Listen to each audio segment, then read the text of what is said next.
திருநள்ளாறு சனி பகவான் கோவிலில் வழிபட வேண்டிய வழிமுறைகள்.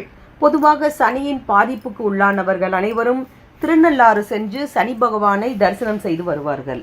அப்படி திருநள்ளாறு சென்று சனியை வணங்க வேண்டும் என்று நினைப்பவர்கள் எப்படி வணங்க வேண்டும் என்ற வழிமுறைகளை தெரிந்து கொண்டு நீங்கள் சென்றீர்கள் என்றால் உங்களுக்கு பலன்கள் உங்கள் கைமேல் வந்து சேரும். திருநள்ளாறு சனீஸ்வரர் கோவிலுக்கு வரும் பக்தர்கள் ஒரு நாள் தங்கியிருந்து சுவாமியை வழிபடுவது மிகவும் நல்லதாம்.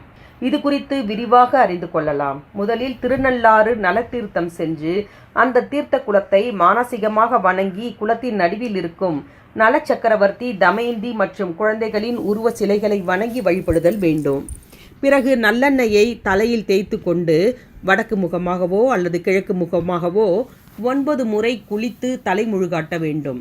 அதன் பின்னர் பிரம்ம தீர்த்தம், சரஸ்வதி தீர்த்தம் ஆகிய திருக்குளங்களுக்கும் சென்று தண்ணீர் தெளித்து கொள்ள வேண்டும்.